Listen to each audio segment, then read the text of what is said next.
Good afternoon, everyone. Today, the Adams Seminar has the great pleasure of welcoming Professor Selva Pereda.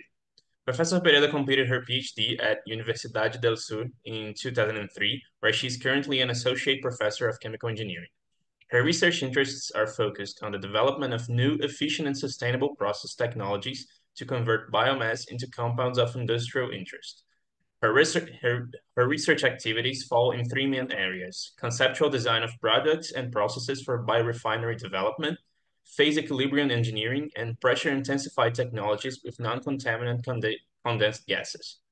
Once again, welcome, Professor Pereda. Thank you so much for accepting our invitation, and please feel free to start your presentation.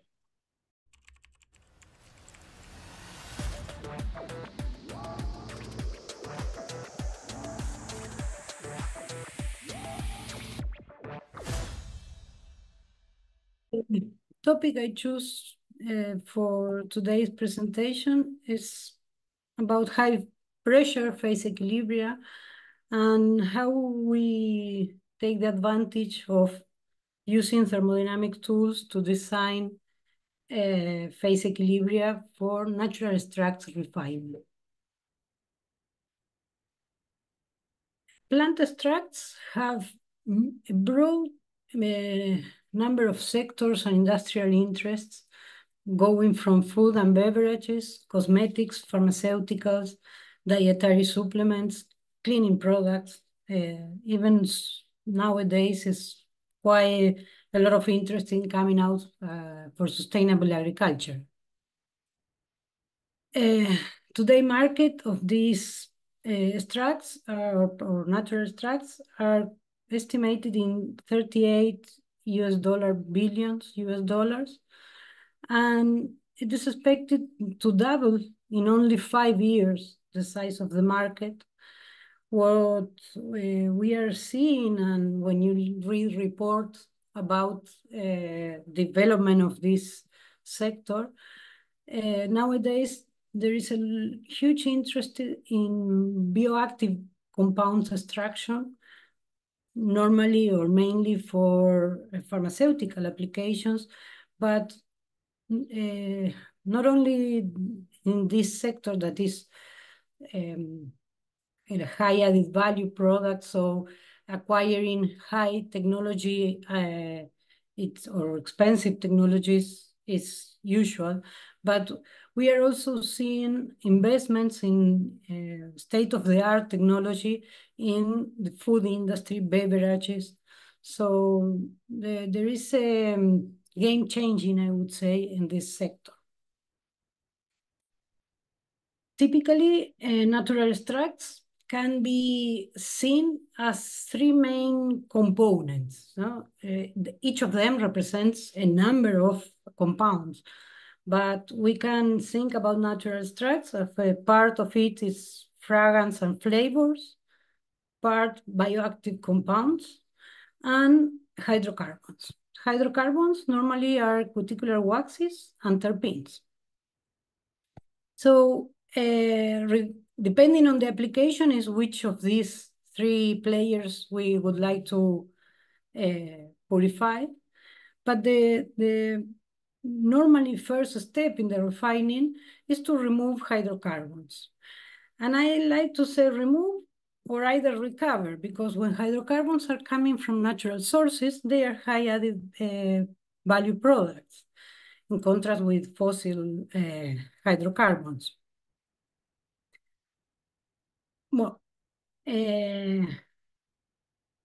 however, when the more valuable products in natural extracts are, of course, the bioactive compounds or the fragrance and flavors.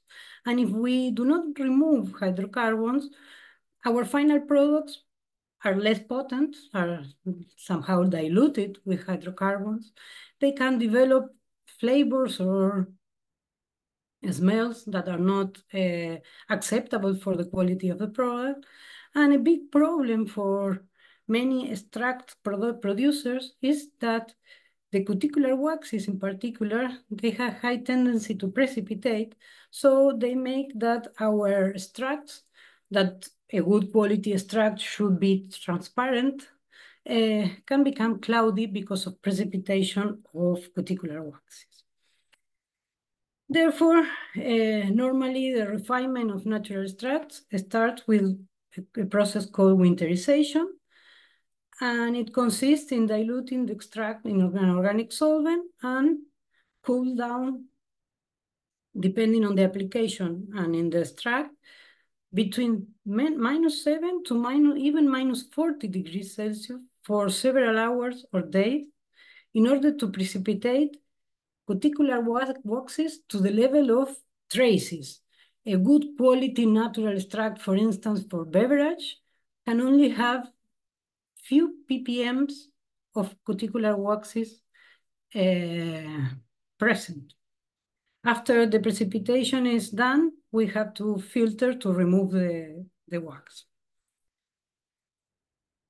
So the aim of the project I will discuss today with you is we ask ourselves if we can develop an alternative process under milder conditions. As process engineers that like to make experiments to assess process development, we don't like to work with solids. And of course, we don't like to work with cryogenic temperatures.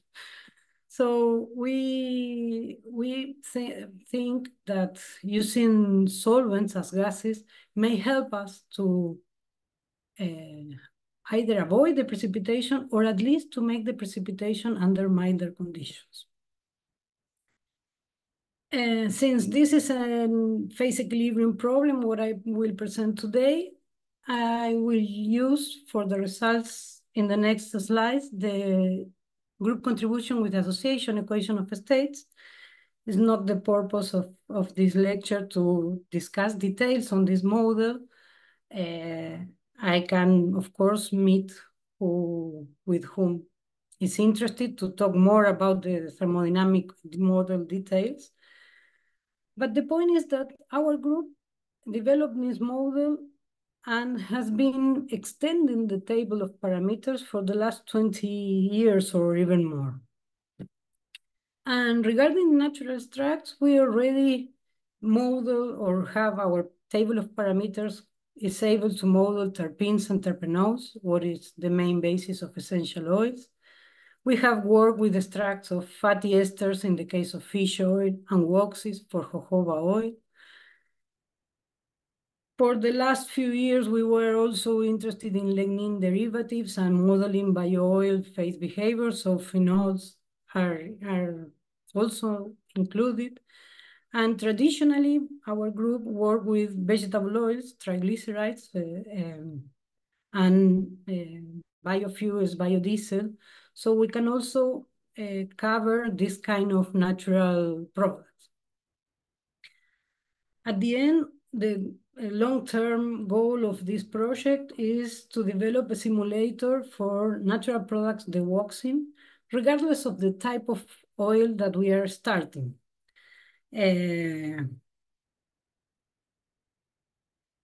As I said, GCA, it's a group contribution equation of the state. It's the first group contribution equation that takes into account a specific association through a Saft-like term.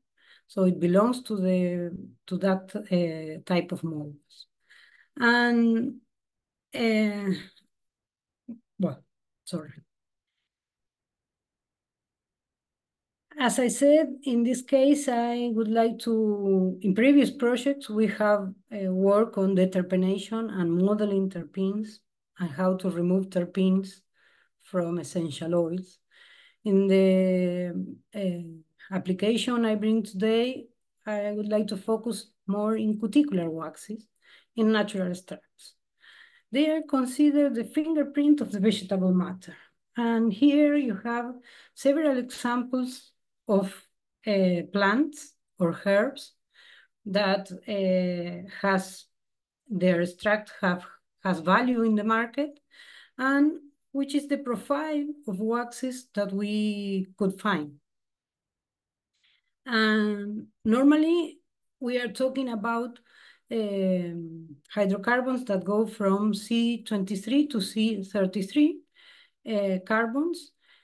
The particularity or singularity of these boxes is that always we are talking about an odd number of carbons. And this makes the boxes, as I said in the introduction, a valuable product because the odd hydrocarbons has a special affinity or very good affinity with the skin products or with the skin, and that's why it is used for cosmetics in general. So the major alkanes that are present goes from C27 to C31. If we would like to remove them using CO2 and milder conditions, we first have to show how to we model cuticular waxes with CO2. And in this case, I would like to share with you results of a previous project that we developed, I think, almost 10 years ago, that is a parameterization strategy when using a group contribution model. The fact is that when we are using group contribution, the parameters we acquire has to work for several components. So we need to check or to be sure that the parameters work fine or nice for homologous families. And for doing so, we first need to know how is the fluid phase behavior of CO2 with any alkane. So when going to high pressure phase equilibria, Van Conenberg and Scott classification is the more frequent. In a pressure temperature diagram, if we look at mixtures with propane, between propane and pentane with CO2, they are more or less ideal mixtures. So we get the classical type 1 phase behavior. If we increase the size of the alkane to C6 to C12, what we see is that a liquid phase split appears at low temperature. So we see in the pressure temperature diagram, the liquid-liquid vapor equilibrium curve, the upper critical solution temperature, and a new critical line where the two liquids merge together in one phase. If we increase even more the size of the hydrocarbon, going from C14 and up to fatty components, and when working with waxes and triglycerides, this is the normal or main type of phase behavior we get, that is the type 3, in which we see that the upper critical point moves to higher temperatures and near the critical point of the light component.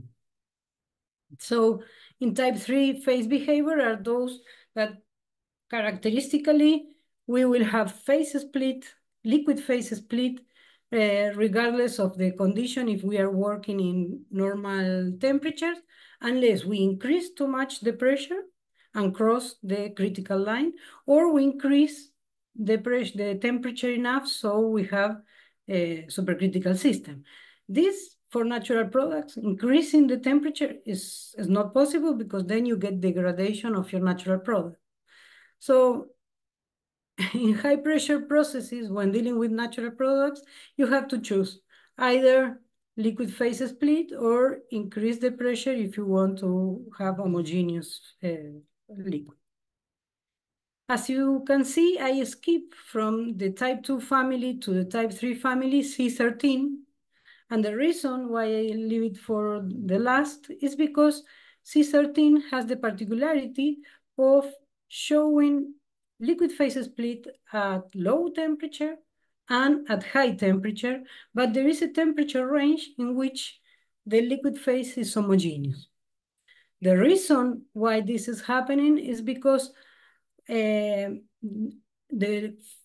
liquid split at low temperature is because of non-idealities coming from different energetic interactions like polar and non-polar. However, the high temperature liquid phase split is more due to the size asymmetry of the molecules. In C13, these two effects are compensated in a middle range. I will show you later in a phase diagram.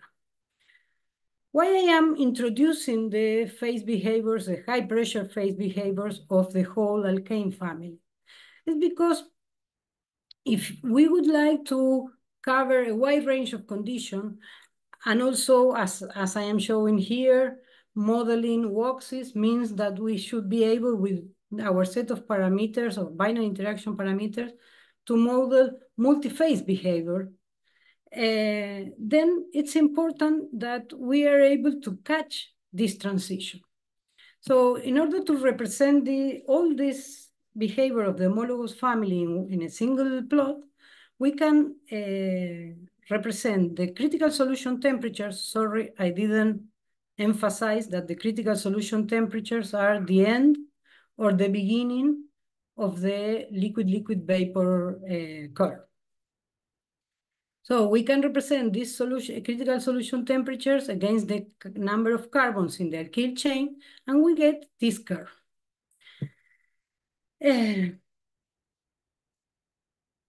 Before looking for a good set of parameters in this work, we test or try previous parametrizations done with GCA.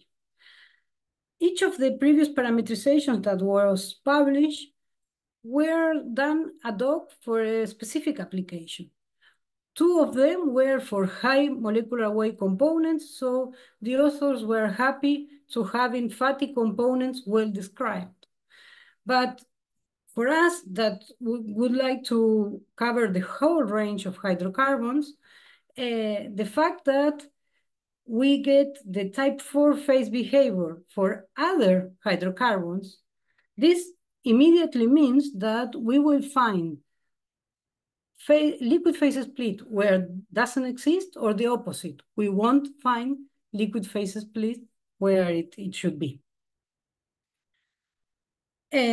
So for this project, what we did was a new parametrization, but focusing in that we want to achieve a type 4,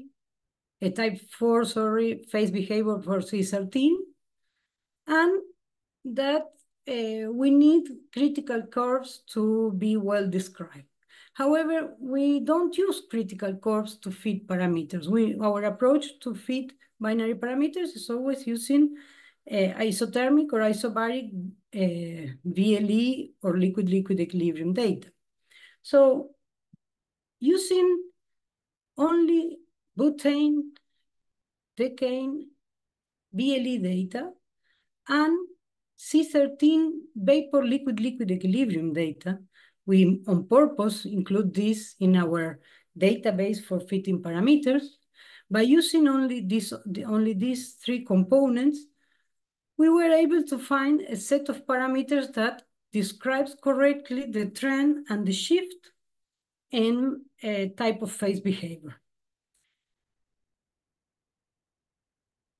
As I said, we do not fit critical points. There's something that we know that critical points are highly sensitive data. So what the researcher that this modeling work cleverly did was, instead of fitting critical points, he gave high weight to the VLE points nearest to the critical point.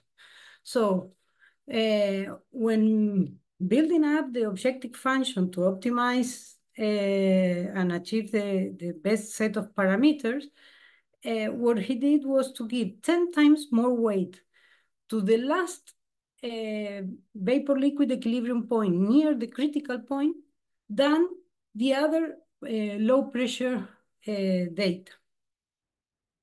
By doing that, you can see that now with the GCA, we can describe, this is everything predictive data, it's critical curves going from propane up to C20. And Whenever you know that you have the critical curves well described and the diagram of critical solution temperatures well described, then you can be confident that your model is ready to predict in any type of phase behavior, either vapor liquid. Here you can see this is full predictions from C6 or CC5. It's isothermic data up to C36. We also predict branch alkanes using always group contribution approach. And as I said before, as far as you are sure you are getting the correct trend in the homologous series, you know that the liquid phase split will be well described. This is temperature versus composition, starting from octane up to C20 again. And here you can see in a composition-dependent diagram how to interpret or understand the PT diagram that I briefly introduced 2 slides ago. I said that from C6 to C14, we have type 2. So at low temperature, we have liquid-liquid equilibrium. But as you can see, C13, that is the red curve, we have low temperature liquid-liquid equilibrium, a range of temperature where the liquid phase split is gone, so the liquid is homogeneous. And then at high temperature, again, we recover the immiscibility in the liquid phase.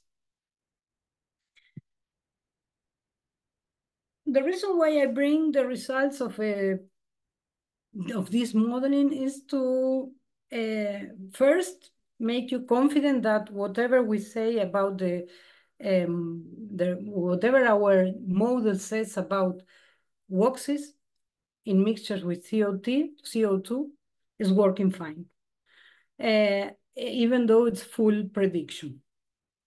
The other reason I wanted to share this work is because the strategy of tuning parameters for a group contribution model, not only it's important to have it in mind for tuning thermodynamics model, but also for challenging quality of data, and also to infer type of phase behavior that you should have for a system that hasn't been measured before. So this type of diagrams, we use it quite a lot, as I said, because it's a way to predict or forecast, let's say, which should be the type of phase behavior expected for your system. Well, going back to our natural extracts, I should be honest about why we want to warm up the winterization process. It's not only because, of course, kinetics of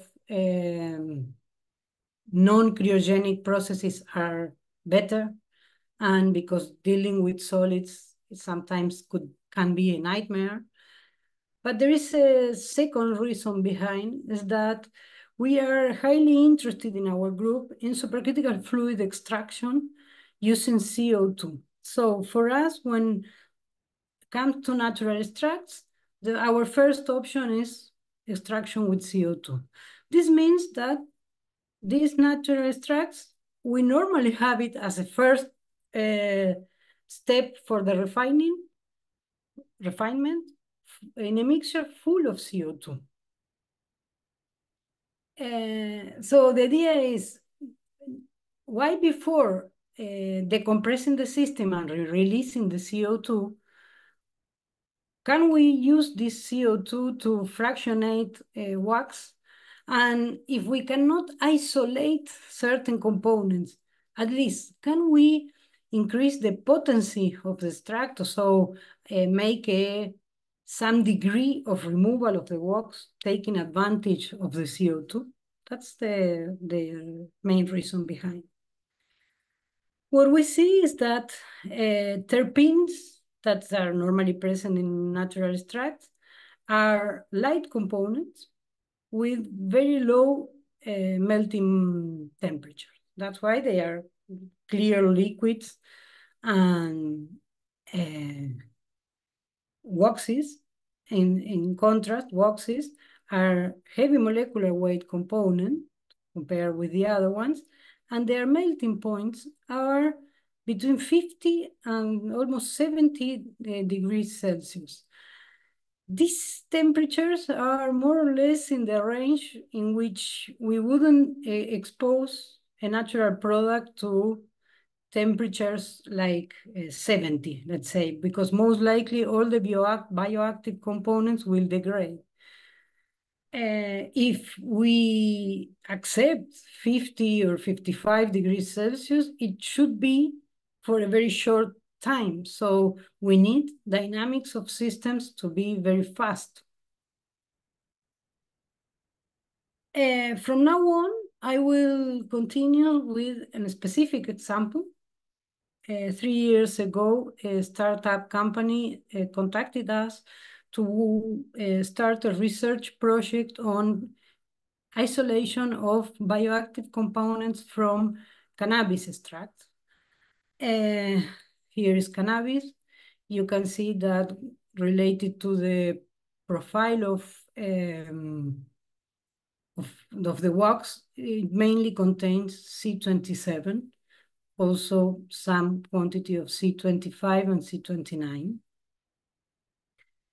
And whenever we start a conversation with a company with some specific commercial interest, we tried as much as possible to start walking or sometimes running with our thermodynamic model, because we know that if we have the thermodynamic model, I don't know if perfectly working, but at least qualitatively working, it's a key tool to design experiments in future projects.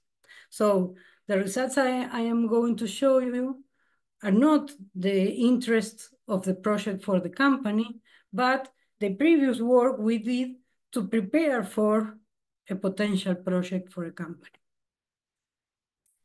So when we go to cannabis, as I said, waxes have the melting point between 50 and 70 almost. And our fractionation challenge is how to remove waxes or how to separate waxes from cannabinoids. Cannabinoids are also similar molecular weight of the waxes and has high melting points, I would say a bit higher than the waxes. So, just a few words about cannabinoids. I don't want to go to all what literature is saying about these bioactive components. Has many potential uses, mainly in pain relief, anti-inflammatory properties, and which is proven and has commercial application already, is for anti-epileptic attacks. So like in any natural extract, cannabinoids is a family of components that you can find many of them. The major cannabinoid present is cannabidiolic acid, which actually is synthesized by the plant, starting from cannabigerolic acid and tetrahydrocannabinolic acid. These three components are the major present in the cannabis plants. If you are working with hemp, that was actually the interest of this company.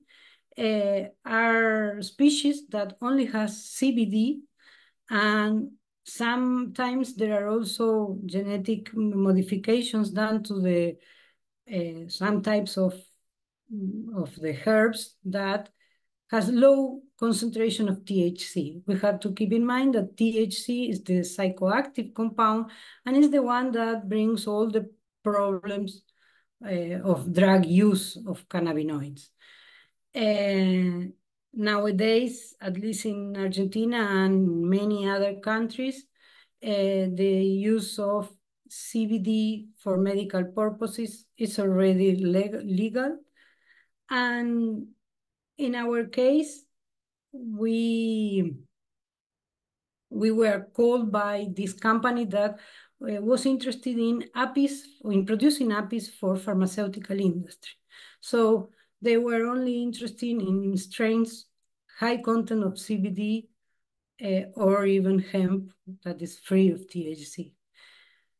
Regardless of the species, what you can see at the first sight is that these components have similar structures.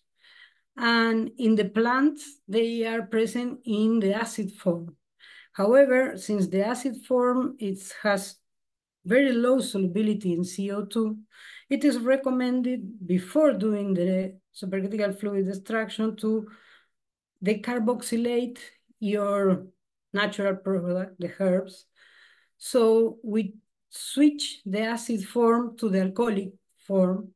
These three components have their counterpart, and CBD is the one that it's possible to find today in many commercial products and creams, and with proved and unproven results, I would say. I would like to emphasize that what I want to show here is how do we recommend to approach natural products. The application, it's the example I bring today because it is our most recent study.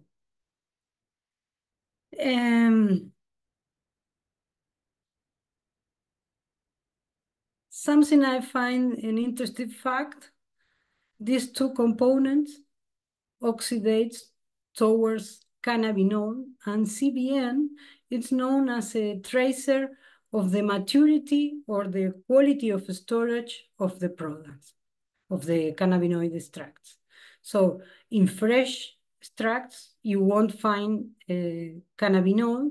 If your extract was the one that has certain content of THC, the amount of cannabinol present in the extract will be a marker of the quality of the product.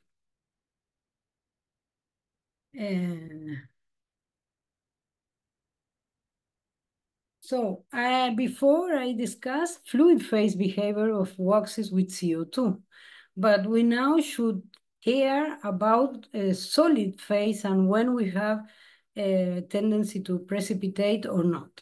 For doing so, I will use as a representative of the wax C28, that is the closer N alkanes for which we have data.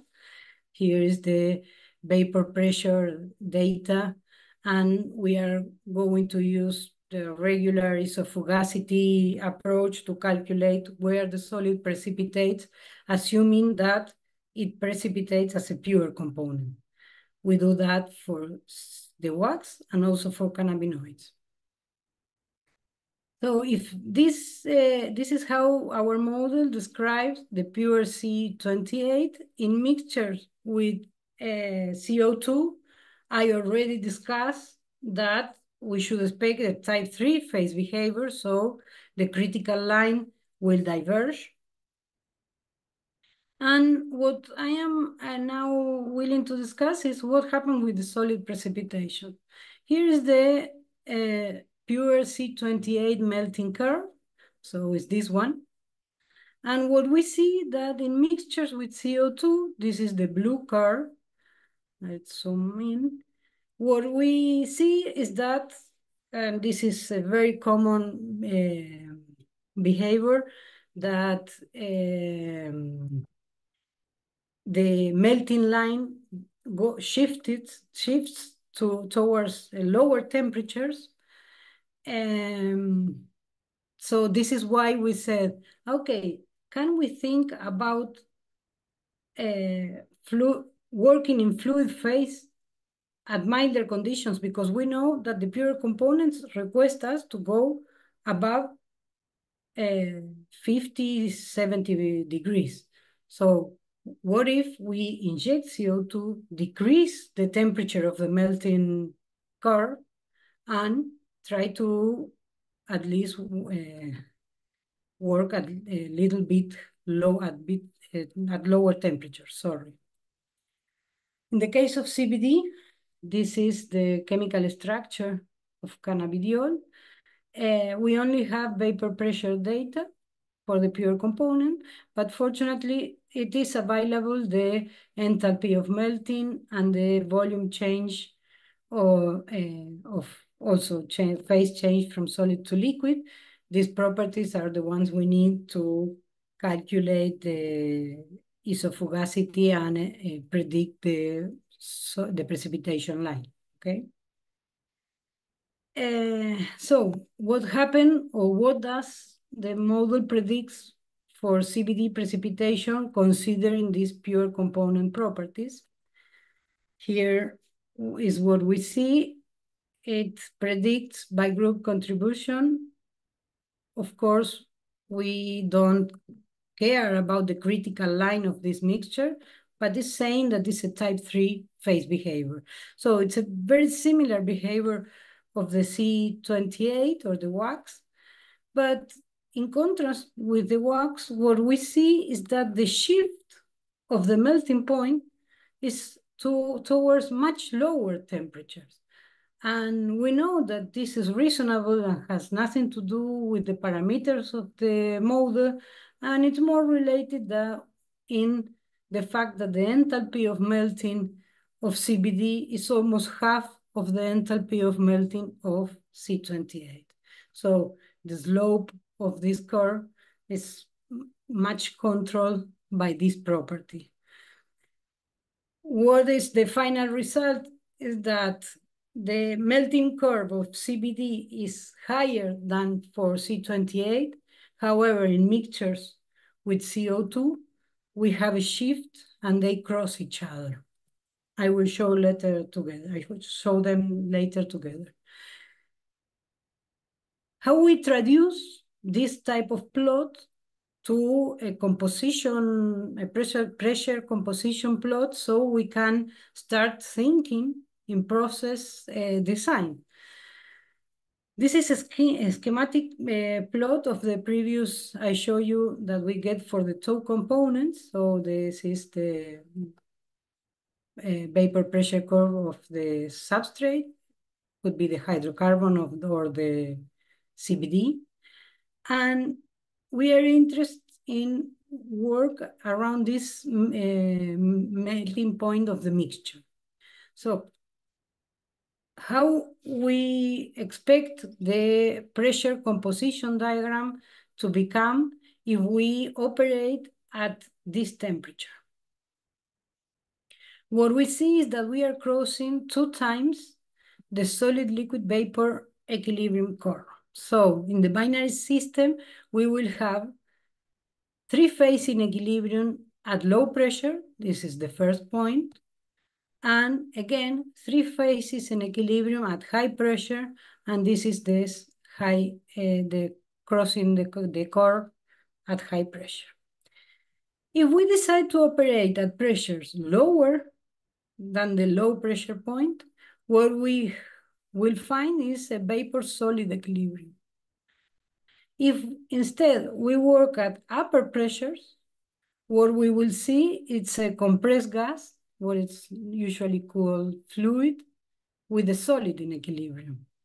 So if we are interested in search for phase equilibrium for designing a separation process in fluid mixture, we know we should be between the 2 pressures, and depending on the amount of CO2 in the mixture, we will get solid-liquid equilibrium, homogeneous phase, or vapor-liquid equilibrium.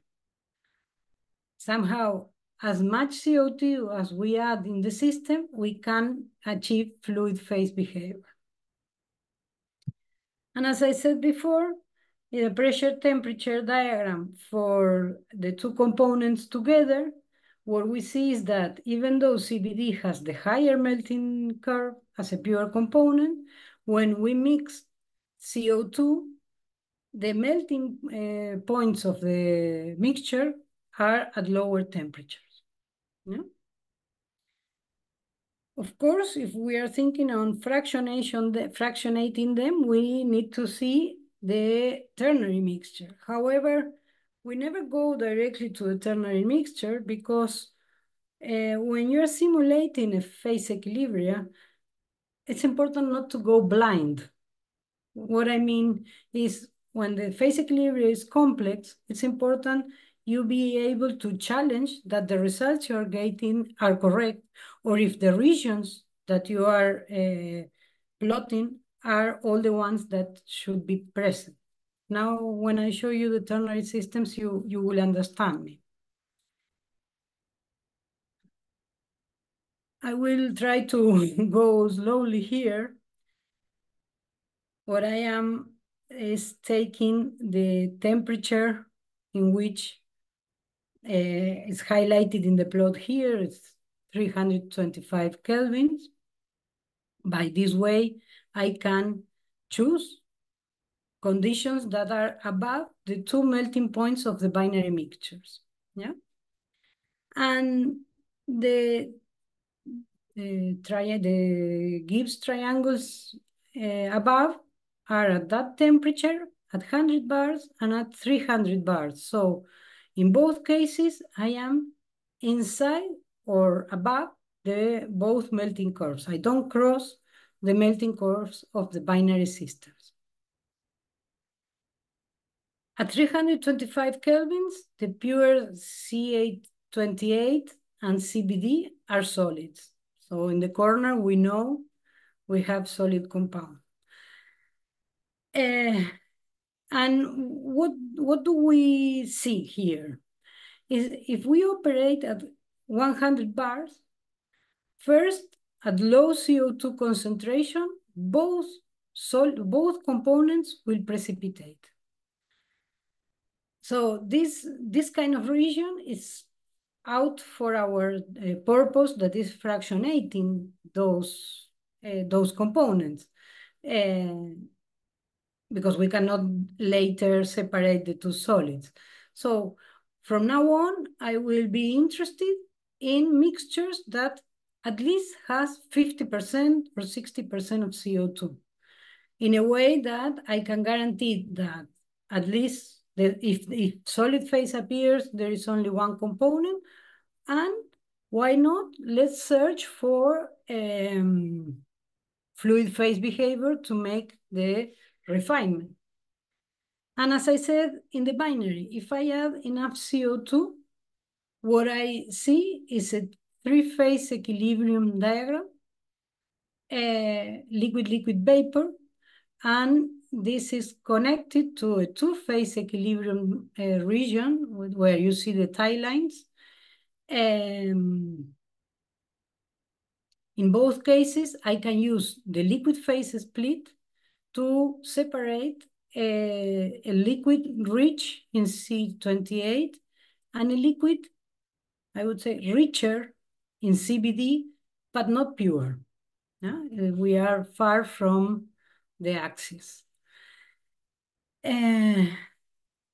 So our purpose of understanding if there is the possibility of fluid phase equilibrium separation, the answer is yes.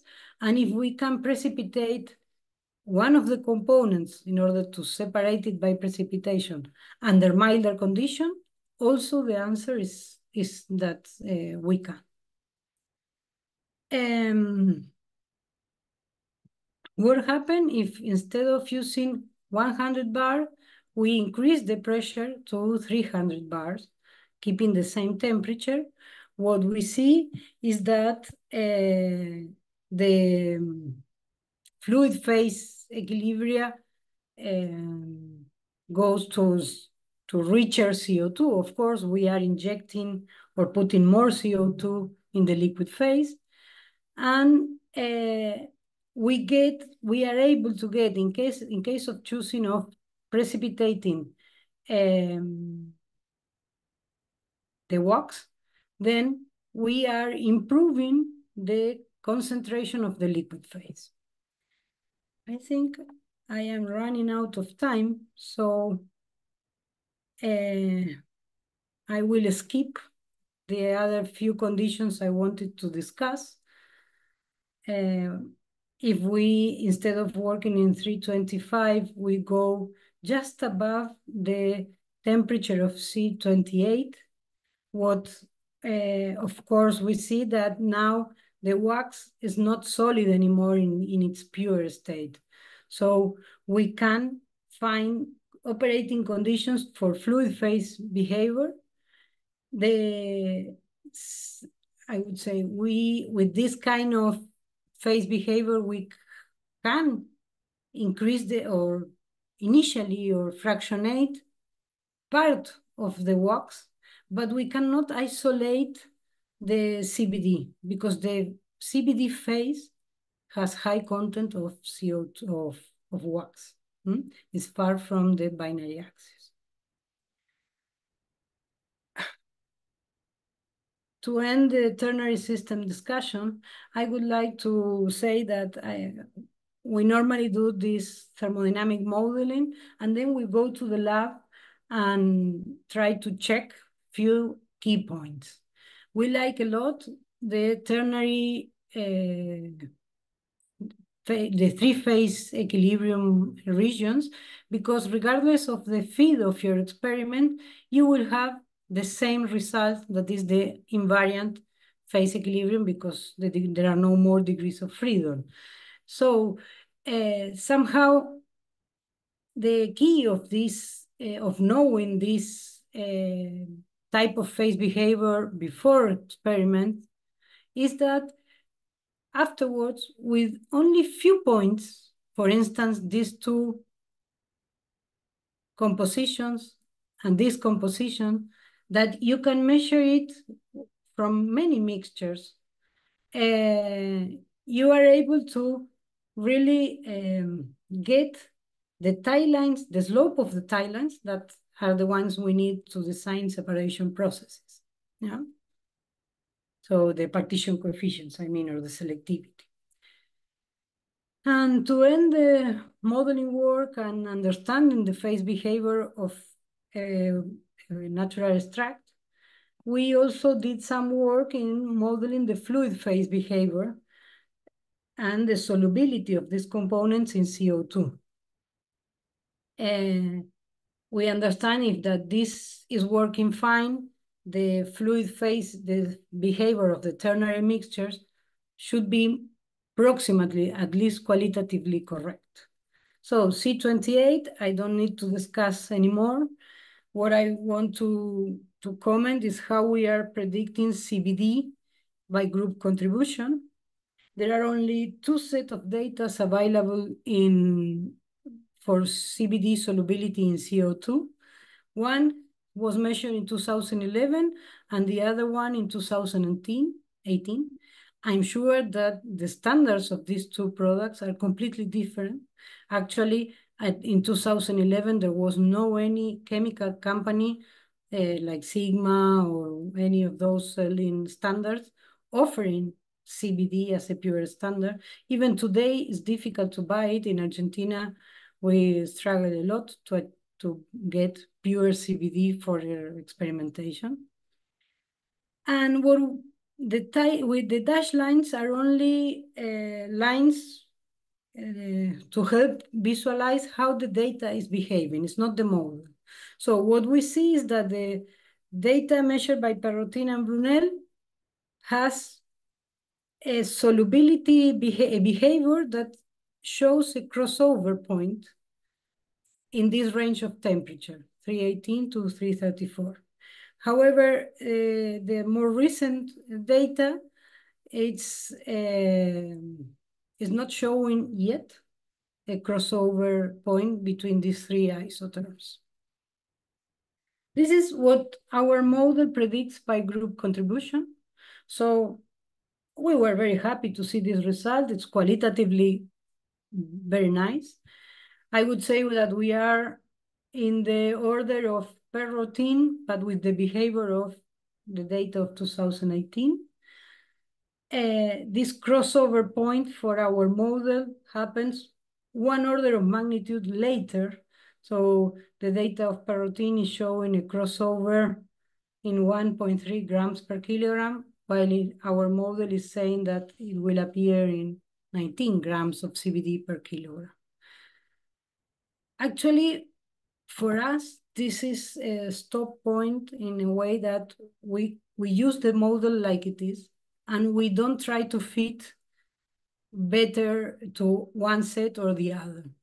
We think this is too sensitive data, and we try to avoid fitting because it may cause to appear wrong type of phase behavior. I don't know how am I with time? I'm far away. Hello? Am I alone? No, no. I was worried. Well, we are about to finish, yeah, because we need to leave some time for questions also. Okay. Then I think it's better I finish here. I brought some new approach that we are proposing to deal with natural products, but maybe next time.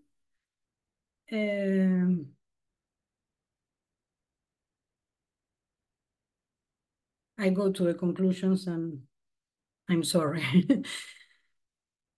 The main conclusions from this modeling work is that winterization is a process, is the process to prepare something for winter. We propose to warm up. We would like to go to spring. Unfortunately, to work in fluid phase behavior, we have to go to summer, and summer in Rio.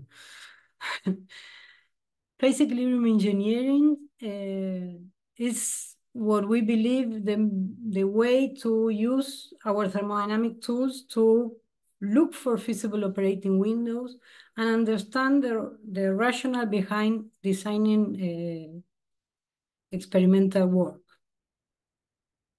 In natural products, we will always have the problem of limited data, difficult to acquire, and the fact is that rarely is the case that you can buy a standard for doing research, a pure standard. Pure standards appear in the market when there is already commercial applications. So in the first steps of research, you will have to have a tool that is predictive as far as you can. Well, the fragment approach is something new that we are proposing to predict with higher accuracy phase equilibrium data. And well, I think with this, I would like to thank all of you for your attention. And also, I would like to thank the great team of people I work with. In this case, I would like to highlight the role of Francisco Sanchez in this work.